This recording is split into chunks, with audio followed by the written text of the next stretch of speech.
Namaste. I Devian Suman Yadav, Faculty of Commerce and Management in Jayoti Vidyapeeth Women's University, Jaipur. I will teach you the subject Financial Management. Today we will discuss about the Financial Management subject syllabus. Syllabus को discuss करने से पहले मैं आपको ये बता दूं कि जो फाइनेंशियल मैनेजमेंट सब्जेक्ट है वो हमारे किस किस कोर्स के लिए यूजफुल है, कौन कौन उसको देख सकते हैं। इसमें बीकॉम जो क्लास है उसमें हमारा फाइनेंशियल मैनेजमेंट सब्जेक्ट आता है, बीबीए में आता है, बीकॉम एलएलबी में हमारे फाइनेंशियल मैनेजमेंट सब्जेक्ट होता है, बीबीए एलएलबी में एमकॉम, एमबीए, बीसीए एंड अगर कॉम्पिटिटिव एग्जाम्स की हम बात करें तो फाइनेंशियल मैनेजमेंट सीए के एग्जाम में आता है, हमारे चार्टर्ड अकाउंटेंट के एग्जाम में, फाइनल एग्जाम में, और हमारा आता है यूपीएससी कॉमर्स ऑप्शनल में फाइनेंशियल मैनेजमेंट हमारा एक सब्जेक्ट होता है। और अगर कॉम्पिटिटिव एग्जाम्स की ओर हम देखें तो आरबीआई ग्रेड बी में ये एग्जाम होता है, उसमें फाइनेंशियल मैनेजमेंट हमारे लिए हेल्पफुल है। तो अब हम इसका सिलेबस डिस्कस करते हैं। सबसे पहले हम ये देखते हैं कि फाइनेंशियल मैनेजमेंट है क्या। जैसे आपने पिछली क्लासेस में पढ़ा होगा कि मैनेजमेंट क्या है। मैनेजमेंट होता है कि रिसोर्सेज का प्लानिंग, ऑर्गेनाइजिंग, डायरेक्टिंग, कंट्रोलिंग। तो हम जैसे ये देखते हैं कि ह्यूमन रिसोर्स मैनेजमेंट क्या होता है, उसमें हम ये देखते हैं कि ह्यूमन रिसोर्सेज का प्लानिंग, उनका रिक्रूटिंग, उनका सिलेक्शन, उनकी ट्रेनिंग, कंट्रोलिंग, डायरेक्टिंग, ये सारी चीजें आती हैं। Similarly in the same pattern financial management क्या है। फाइनेंशियल मैनेजमेंट है कि फाइनेंस का मैनेज करना, फाइनेंस को एक्वायर करना, उसकी प्लानिंग करना, उसका यूटिलाइजेशन और उसका कंट्रोल, कि उसका बेस्ट यूटिलाइजेशन हम कैसे कर सकते हैं। तो फाइनेंशियल मैनेजमेंट हमारे जो डिग्री कोर्सेज है, प्रोफेशनल कोर्सेज हैं, प्लस जो कॉम्पिटिटिव एग्जाम्स है उनके लिए यूजफुल है। और हम ये देख सकते हैं कि हर इंसान अपनी लाइफ में फाइनेंस को मैनेज करके चलना चाहता है, या फिर कहीं पे उसको पैसा इन्वेस्ट करना है, तो उसको अगर फाइनेंशियल मैनेजमेंट की समझ होगी तो उसी हिसाब से अच्छे से अपने पैसे को यूटिलाइज कर सकता है। इस कोर्स में हम पढ़ेंगे, सबसे पहला जो हमारा यूनिट होगा उसमें है हमारा इंट्रोडक्शन टू फाइनेंशियल मैनेजमेंट। इसमें हम देखेंगे कि फाइनेंशियल मैनेजमेंट का मीनिंग क्या है, स्कोप क्या है, इट मीन्स कि फाइनेंशियल मैनेजमेंट का एरिया क्या है, फाइनेंशियल मैनेजमेंट कहाँ तक वो स्प्रेड हो रखा है। अगला हम देखेंगे कि गोल्स एंड ऑब्जेक्टिव्स क्या हैं, हमें फाइनेंशियल मैनेजमेंट क्यों करना जरूरी है, हमारा क्या ऑब्जेक्टिव्स है फाइनेंशियल मैनेजमेंट करने का। अगला हम देखेंगे, अगला जो सब टॉपिक है हमारा कि इम्पोर्टेंस क्या है फाइनेंशियल मैनेजमेंट की। ऑब्वियसली हमने देखा है कि फाइनेंशियल मैनेजमेंट जो है हर एक ले पर्सन को भी एक अंडरस्टैंडिंग रखने के लिए हेल्पफुल करता है। कोर्सेज में तो ये करता ही है हमारे एजुकेशन पर्पज से। तो अगला हम देखेंगे कि फंक्शंस क्या है फाइनेंशियल मैनेजमेंट के। उसके बाद हम देखेंगे कॉन्फ्लिक्ट जो है प्रॉफिट वर्सेज वैल्यू मैक्सिमाइजेशन में, ये हमारे फाइनेंशियल मैनेजमेंट का एक ऑब्जेक्टिव है। जो कुछ ऑर्गेनाइजेशन, जैसे पहले क्या कॉन्सेप्ट था कि प्रॉफिट को हमें मैक्सिमाइज करना है, लेकिन उससे ब्रॉडर एक कॉन्सेप्ट आता है वेल्थ मैक्सिमाइजेशन का। इट मीन्स हमें शेयर होल्डर्स की जो वैल्यू है उसको मैक्सिमाइज करना है, ईपीएस को मैक्सिमाइज करना है, अर्निंग पर शेयर को मैक्सिमाइज करना है। उसके बाद हमारा नेक्स्ट टॉपिक आएगा role of chief financial officer. CFO जो हम सुनते हैं किसी भी ऑर्गेनाइजेशंस में जो होते हैं, एक हायर अथॉरिटी होती है जो फाइनेंस का सारा काम देखती है, तो उसका रोल देखेंगे वो क्या काम करते हैं। उसके बाद हम ये समझेंगे कि फाइनेंस का जो रिलेशनशिप है फाइनेंशियल मैनेजमेंट का अदर डिसिप्लिन्स के साथ क्या रिलेशनशिप है। लाइक इसमें हम देखेंगे अकाउंट्स एंड इकोनॉमिक्स के साथ क्या रिलेशनशिप है मेनली। उसके बाद हम नेक्स्ट यूनिट में देखेंगे time value of money. Time value of money क्या होता है कि पैसे की डिफरेंट इंटरवल्स ऑफ टाइम में डिफरेंट वैल्यू होती है, कि आज जो 100 रुपए की वैल्यू है हमारे पास वो 2 साल बाद, 5 साल बाद सेम तो नहीं रहेगी। तो टाइम के अकॉर्डिंग जो पैसे की वैल्यू जो चेंज होती है that is time value of money. इसमें हम दो चीजें देखेंगे, compounding and discounting techniques. Compounding में क्या है, जो हम पीछे जो क्लासेस में हम स्कूल लेवल तक हम पढ़ के आते हैं, कंपाउंडिंग इंटरेस्ट। इट मीन्स जो हमें फ्यूचर में जो पैसा मिलेगा, आज जो हमने इन्वेस्ट करा उसका फ्यूचर में हमें कितना मिलेगा, दैट इज कंपाउंडिंग। डिस्काउंटिंग क्या है, इसको हम प्रेजेंट वैल्यू भी बोल सकते हैं कि हमें जो फ्यूचर में जो पैसा मिलेगा, सपोज हमें 5,000 रुपए 2 साल बाद मिलेंगे, तो उसको हमें आज के अगर इक्विवेलेंट टाइम में रखना है, प्रेजेंट टाइम में उसकी क्या वैल्यू है, तो उसके लिए हम डिस्काउंटिंग टेक्निक का यूज करते हैं। इसको अदर वर्ड्स में हम प्रेजेंट वैल्यू भी कह सकते हैं। और कंपाउंडिंग को इसीलिए हम कि हम फ्यूचर का पता करते हैं कि जो हमें फ्यूचर में जो पैसा मिलेगा उसकी क्या वैल्यू है, तो इसलिए इसको हम कंपाउंडिंग टेक्निक या फिर फ्यूचर वैल्यू भी कहते हैं। फ्यूचर वैल्यू, इसको शॉर्ट में FV भी लिख देते हैं। उसके बाद हम देखेंगे concept of annuity and perpetuity. Annuity क्या होता है, एन्युटी ये होता है कि हर साल हमें फिक्स्ड अमाउंट मिलता रहे और उसमें नंबर ऑफ ईयर्स हमारे फिक्स होते हैं कि कितने साल तक, सपोज हमें 10 साल तक हर साल 2,000 रुपए मिलते रहेंगे, दैट इज एन्युटी, कि हमारा फिक्स टाइम के लिए फिक्स अमाउंट मिलता रहे फिक्स इंटरवल के बाद। परपेचुइटी क्या होता है, परपेचुइटी जो है वो एक ये एन्युटी का ही एक्सटेंडेड फॉर्म है कि हमें एन्युटी जो फॉरएवर टाइम के लिए मिलती रहे, उसका कोई फिक्स नहीं है। जैसे इसमें हम LIC जो करवाते हैं, ये होता है कि आपको जब तक आप जिंदा है तब तक आपको हर साल इतना पैसा मिलता रहेगा, उसमें कोई फिक्स नहीं है कि इतने सालों तक मिलेगा, that is example of perpetuity. इसमें नेक्स्ट हम देखेंगे, अगला जो टॉपिक हमारा होगा cost of capital. Cost of capital क्या होता है, किसी भी ऑर्गेनाइजेशन को स्मूथली रन करने के लिए कुछ फाइनेंस की जरूरत होती है। आपको पता है कि जैसे शेयर्स इशू करे जाते हैं, डिवेंचर्स इशू करे जाते हैं, तो उनकी उस ऑर्गेनाइजेशन को कितनी कॉस्ट पड़ रही है उसका हम एस्टिमेट लगाएंगे। वो इस हम यूनिट में देखेंगे, सारा कॉस्ट ऑफ कैपिटल का मीनिंग देखेंगे। उसके बाद हम उनकी कैलकुलेशन देखेंगे कि कॉस्ट ऑफ इक्विटी की कैलकुलेशन कैसे होती है, प्रेफरेंस शेयर कैपिटल की कैलकुलेशन कैसे होती है। ये सारी टर्म्स अगर बच्चों आपको नहीं पता है तो हम आगे जब इसको डिटेल्ड डिस्कशन करेंगे तब मैं आपको अच्छे से बताऊंगी कि इक्विटी शेयर्स क्या होते हैं, प्रेफरेंस शेयर्स क्या होते हैं, इनमें क्या डिफरेंसेस है। अभी हम ये देखते हैं कि इस यूनिट में हम इनकी कॉस्ट निकालना देखेंगे, इक्विटी कैपिटल की, प्रेफरेंस कैपिटल की एंड रिटेन्ड अर्निंग्स की। रिटेन्ड अर्निंग्स क्या होता है कि प्रॉफिट आफ्टर टैक्स, उसके बाद जो हमारा पैसा बचता है उसमें से कुछ तो डिविडेंड दे दिया जाता है शेयर होल्डर्स को, कुछ पैसा जो हमारे पास बचता है कंपनी उसको एज ए रिटेन्ड अर्निंग्स रखती है, जिसको कंपनी के पास कभी भी कोई कंटिजेंसी आए, इमरजेंसी आए तो वो यूज कर सकती है उसको। तो उसका हम देखेंगे उसकी कॉस्ट कैसे निकाले हैं। अगला हम weighted average cost of capital का कॉन्सेप्ट देखेंगे। इसमें क्या होता है, weighted average cost of capital, in other words we can say that it is the total cost of capital.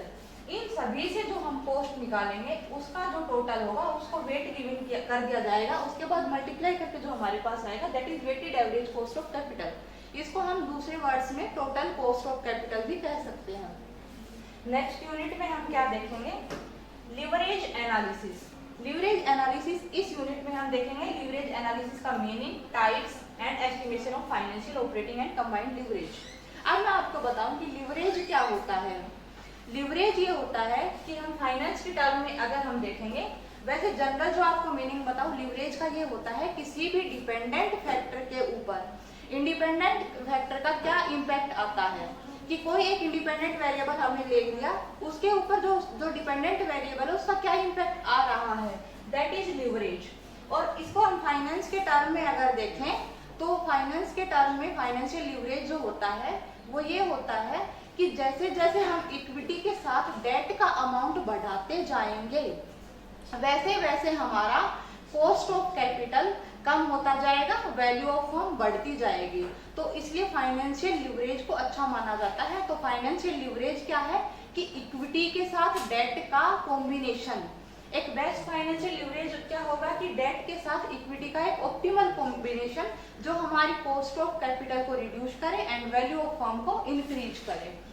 इसमें मीनिंग हम देखेंगे लिवरेज एनालिसिस का, टाइप्स देखेंगे। हमारे पास 3 टाइप के लिवरेज होते हैं। पहला होता है फाइनेंशियल लिवरेज, सेकंड होता है ऑपरेटिंग लिवरेज एंड थर्ड होता है कंबाइंड लिवरेज। जिसमें इन दोनों का सम लेते हैं।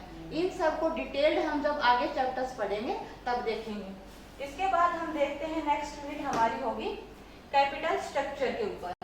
कैपिटल स्ट्रक्चर क्या होता है? एक ऑर्गेनाइजेशन का उसने कितनी कैपिटल कहाँ से यूज करी है, सारे जो सोर्स ऑफ फाइनेंस होते हैं, इक्विटी से उसने कितना पैसा उठाया है, प्रेफरेंस से उसने कितना पैसा उठाया है, डेट से उसने कितना लिया है, लोन्स कितने लिए हैं, तो उन सब का जो एक ऑप्टिमम जो स्ट्रक्चर बनता है उसको बोलते हैं कैपिटल स्ट्रक्चर। इस यूनिट में हम देखेंगे इसका मीनिंग और इसके डिटर्मिनेंट्स कि कैपिटल स्ट्रक्चर को कौन कौन से फैक्टर्स अफेक्ट करते हैं, उसका पैटर्न देखेंगे हम, कंस्ट्रेंट्स देखेंगे कि कैपिटल स्ट्रक्चर में क्या क्या बाधाएं आती हैं, क्या क्या हर्डल्स हमारे पास आती हैं। उसके बाद हम ऑप्टिमम कैपिटल स्ट्रक्चर को डिटरमिन करेंगे कि कौन सा एक बेस्ट हमारा ऑप्टिमम कैपिटल स्ट्रक्चर होगा, उसमें डेट, इक्विटी, प्रेफरेंस शेयर्स, इनका कितना कॉम्बिनेशन होना चाहिए। इसके बाद हम देखेंगे कि कैपिटल स्ट्रक्चर थ्योरीज जो मेजरली जो है दो फैक्ट में डिवाइड होती हैं। एक होती है हमारी रेलिवेंट थ्योरीज, दूसरी हमारी होती है इरेलीवेंट थ्योरीज। तो रेलिवेंट थ्योरीज और इरेलीवेंट थ्योरीज को हम डिटेल में जब इस यूनिट को पढ़ेंगे तब मैं आपको बताऊंगी। रेलिवेंट थ्योरीज जो है वो ये कहती हैं कि जो कैपिटल स्ट्रक्चर है वो हमारा वैल्यू ऑफ फर्म को डिटरमिन करने के लिए एक रेलिवेंट फैक्टर है। लेकिन इरेलीवेंट थ्योरीज क्या कहती हैं? इरेलीवेंट थ्योरीज ये कहती है कि आपका कैपिटल स्ट्रक्चर कैसा है, दैट इज कोई उसकी रेलिवेंस नहीं है हमारा वैल्यू ऑफ फर्म के लिए। वैल्यू ऑफ फर्म के लिए अदर फैक्टर्स भी होते हैं। इसके बाद हम हमारा नेक्स्ट यूनिट देखते हैं। इसमें पढ़ेंगे हम investment decision, capital budgeting decision. Investment decisions में क्या पढ़ेंगे कि लॉन्ग टर्म जो एसेट होता है, कोई भी ऑर्गेनाइजेशन जब लॉन्ग टर्म एसेट में इन्वेस्ट करता है तो उसे बोलते हैं इन्वेस्टमेंट डिसीजन या फिर कैपिटल बजटिंग डिसीजन। इसमें एक फाइनेंशियल मैनेजर ये डिसाइड करता है कि उसको कौन से प्रोजेक्ट में कितना पैसा लगाना है। वो 2 या 3 प्रोजेक्ट्स में से ज्यादा भी हो सकते हैं, उन सब में एक बेस्ट प्रोजेक्ट को चूज करता है कि किस में पैसा लगाने से उसको ज्यादा फायदा होगा। तो इसमें हम पढ़ेंगे इसका इन्वेस्टमेंट डिसीजन का मीनिंग पढ़ेंगे, पर्पज क्या है इन्वेस्टमेंट डिसीजन का, क्यों इन्वेस्टमेंट डिसीजन लेना चाहिए एक फाइनेंशियल मैनेजर को, किसी भी ऑर्गेनाइजेशन के लिए इन्वेस्टमेंट डिसीजन क्यों अच्छा है। इसके बाद इसके ऑब्जेक्टिव्स पढ़ेंगे कि क्या ऑब्जेक्टिव है इन्वेस्टमेंट डिसीजन के। उसके बाद इसकी प्रोसेस को हम देखेंगे। उसके बाद हम डिफरेंट टाइप्स ऑफ प्रोजेक्ट देखेंगे। फिर हम देखेंगे टेक्निक्स ऑफ डिसीजन मेकिंग। इसमें हमारी बहुत सारी टेक्निक्स होती हैं, इनको हम डिटेल में पढ़ेंगे जब हम ये वाली यूनिट करेंगे आगे। इसमें पे बैक पीरियड मेथड और दूसरा है अकाउंटिंग रेट ऑफ रिटर्न। इन दोनों को बोला जाता है ट्रेडिशनल टेक्निक्स।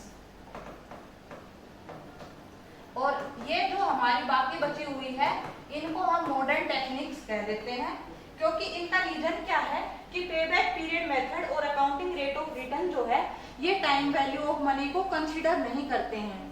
और ये जो बाकी हमारी बची हुई सारी टेक्निक्स है ये टाइम वैल्यू ऑफ मनी को कंसीडर करती है, जो हमें ज्यादा एक अच्छा यूजफुल रिजल्ट देता है।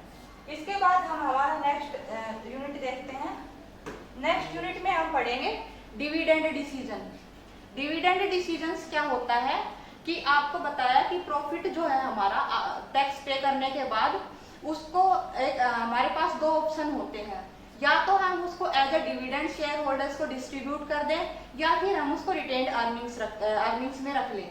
तो हम उन दोनों का एक ऑप्टिमम कॉम्बिनेशन लेते हैं। तो डिविडेंड डिसीजन में हम देखेंगे meaning of dividend, types of dividend क्या होते हैं, equity preference share holder, equity share holder, ये सब देखेंगे।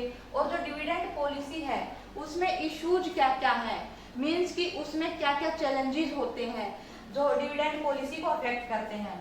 उसके बाद हम डिविडेंड डिसीजन में ये 3 मॉडल पढ़ेंगे जो मॉडर्न मॉडल है। इसमें वाल्टर मॉडल देखेंगे, गॉर्डन मॉडल देखेंगे, मिलर एंड मोदिग्लियानी मॉडल देखेंगे। उसके बाद हम नेक्स्ट चैप्टर में देखेंगे management of working capital. Working capital क्या होती है? वर्किंग कैपिटल हमें हमारे ऑर्गेनाइजेशंस के जो ऑपरेशंस चलाने के लिए हेल्पफुल होती है। तो उसको हम देखेंगे कि हमें कितनी वर्किंग कैपिटल की रिक्वायरमेंट है, ये सारी चीजें डिटरमिन करेंगे। वर्किंग कैपिटल का इसमें पढ़ेंगे हम मीनिंग पढ़ेंगे कि, और दूसरा ये देखेंगे कि किसी भी ऑर्गेनाइजेशंस को वर्किंग कैपिटल की जरूरत क्यों होती है। उसके बाद हम डिटरमिनेंट्स देखेंगे कि वर्किंग कैपिटल को कौन कौन से फैक्टर्स अफेक्ट करते हैं वर्किंग कैपिटल को डिसाइड करने के लिए। उसके बाद हम एस्टिमेशन देखेंगे, मीन्स की वर्किंग कैपिटल का पूरा कैलकुलेशन देखेंगे, कितनी वर्किंग कैपिटल की हमें रिक्वायरमेंट है, क्योंकि अगर हमने ज्यादा वर्किंग कैपिटल के लिए जैसे पैसा रख लिया तो उसका क्या होगा, वो मनी हमारा आइडल पड़ा रहेगा, उस पर हम इंटरेस्ट ले सकते हैं, वो वेस्ट हो जाएगा। इसलिए एक ऑप्टिमम वर्किंग कैपिटल ही रखनी जरूरी है। अगर हमारे पास कम पड़ जाएगी, शॉर्टेज होगी, तो क्या होगा कि हमारे जो ऑपरेशंस हैं वो बीच में रुक जाएंगे, उससे हमारे ऑर्गेनाइजेशन को नुकसान होगा।